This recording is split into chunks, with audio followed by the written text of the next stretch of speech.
Welcome back. SHEIN, the Chinese online fashion retailer, is best known for its quick response to online fashion trends and for producing thousands of new products a day. It gained worldwide popularity during the pandemic. It's now estimated to be worth about $64 billion US. We're joined by Pernot-Day. He's global head of strategy at SHEIN. He's based in San Francisco, but in town today here in Toronto to speak at the Collision Conference later this afternoon. Thank you for coming.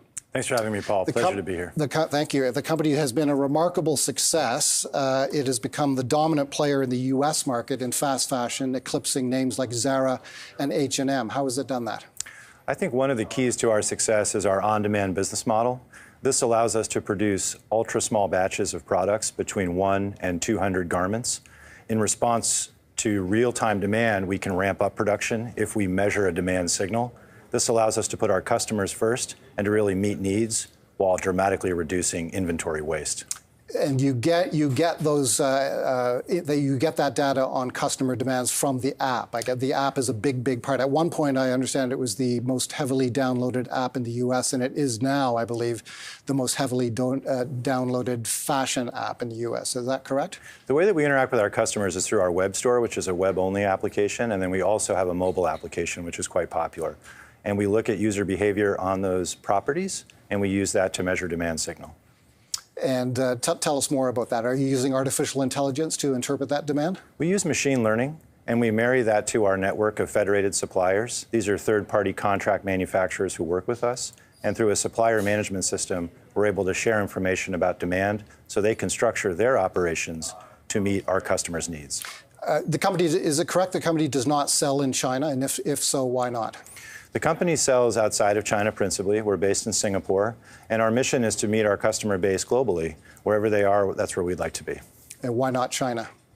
We see that the Chinese market, when we entered in 2012, was quite saturated, and so we made the decision to focus on markets outside of China.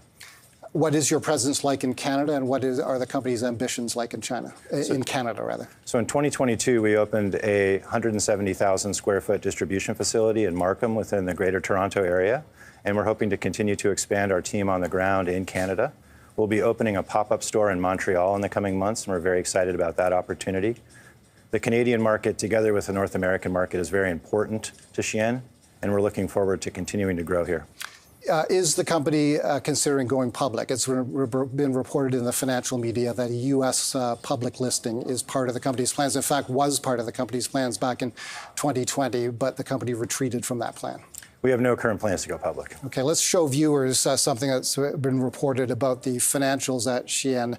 Reuters reported earlier this year that it is aiming to list in the U.S. this year, that its current value is estimated at $64 billion, that a sovereign wealth fund in the United Arab Emirate Republic is a backer, and that SHEIN did, in fact, shelve an IPO plan back in 2020. There are also, as I think you know, very public controversies about some of SHEIN's business practices that we can show our viewers a summary of that as well. A U.S. agency known as the U.S.-China Economic and Security Review Commission has made allegations, as you know, about forced labor and the source of where cotton is coming from in China, the violation of labor laws and principles in China, and copyright infringement claims as well. Does the company have any public response to these issues?